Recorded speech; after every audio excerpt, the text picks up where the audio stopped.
আপনাদের কাছে একটা খুব সিরিয়াস কথা বলবো, কথাগুলো মিলিয়ে নেবেন। দেখবেন পাগলামি করে, সঠিক কথা বলে না, এক কথা বারে বারে বলে, অথচ প্রবলভাবে ক্রোধী, এক কথা বারে বারে বলবে। সিলি মিস্টেক, কনফিডেন্ট লেভেল নেই, পড়াশোনা হয়নি, ক্লাস কোনো রকমের মাধ্যমিক পাস, সব সময় রেগে যাচ্ছে, অল্প কথায় রেগে যায়, যখন তখন যাকে বিচ্ছিরি ভাবে কথা বলে আক্রমণ করে।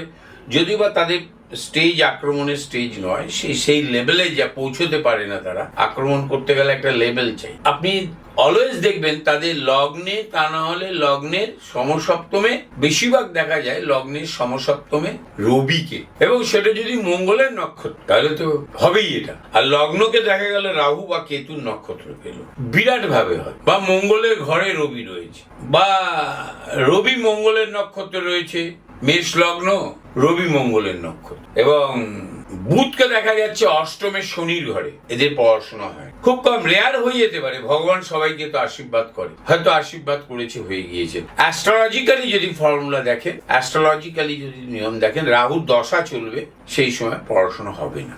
আমি আপনাদের কাছে কিছুদিন আগে বলেছি যে, আগে বলতাম আমি, আগে তো এই মিডিয়া এইভাবে ছিল না। আমি যখন অ্যাস্ট্রোলজি শুরু করেছিলাম এবং বিজ্ঞাপন করে অ্যাস্ট্রোলজিতে নিজেকে প্রতিষ্ঠা করার জন্য ক্লায়েন্ট পাওয়ার চেষ্টা করেছিলাম, তখন আমি লিখতাম আর কি, আনন্দবাজারে লিখতাম যে ইঞ্জিনিয়ার কেন কি করে হয়, ডাক্তার কেন হয়, পাইলট কেন হয়, মিউজিশিয়ান কেন হয়, গায়ক কেন হয়, নাট্যকার কেন হয়, অভিনেতা অভিনেত্রী কেন হয়, মডেল কেন হয়, সেগুলো লিখতাম। কেবল আমি ইঞ্জিনিয়ার এবং ডাক্তারেরটা বলেছি, এরপরে আমি যা আসবো আরো সমস্ত পেশা নিয়ে। অষ্টমে বুধ যদি শনির নক্ষত্রে থাকে, ঘর মঙ্গলের হয় বা রবির হয়, রবির একটি ঘর, সেখানে কোনো শনির নক্ষত্র নেই। বৃশ্চিকের ঘর, মঙ্গলের দুটো ঘরে একটি ঘরেই খালি শনির নক্ষত্র আছে, তার নাম অনুরাধা, সেটা বৃশ্চিকের ঘর। লগ্ন মঙ্গলের ঘরে রয়েছে, কেতুর নক্ষত্রে ধরে নিন।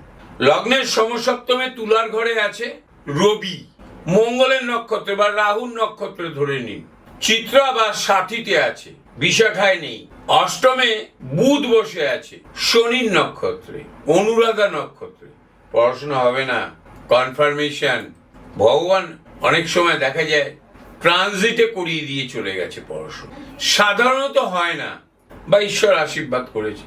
কনফার্মেশন, অত্যধিক ক্রোধী হয়, এরা ডিসিশন মেকিং করতে পারে না, এদের কোনো কনফিডেন্ট লেভেল থাকে না, এদের ইচ্ছা শক্তি থাকে না, এদের আইকিউ লেভেল, ইনটিউশন পাওয়ার কম থাকে, মেমোরি পাওয়ার কম থাকে, এদের নার্ভের রোগ হয়, পায়ের তলা পা ব্যথা করে, এদের শনি পাকে আক্রমণ করে। প্রতিকার করে আমি অনেক ভালো করতে দেখেছি এবং নিজেও ভালো করেছি। রোগ হলে যেমন ওষুধ খেতে হয়, অ্যাস্ট্রোলজিক্যালি যদি ডিসপুট হয়, আমরা চেষ্টা করি কালার থেরাপির দ্বারা। আমি মূলত কালার থেরাপি, পাথর, রত্ন দিই, প্রপার রত্ন, কোন কালারটা লাগবে, কতটা ট্রান্সপারেন্সি লাগবে আমি দিই, এবং সেখান থেকে আমি ফল পাই, পেয়েছি, বহু ফল পেয়েছি। নমস্কার।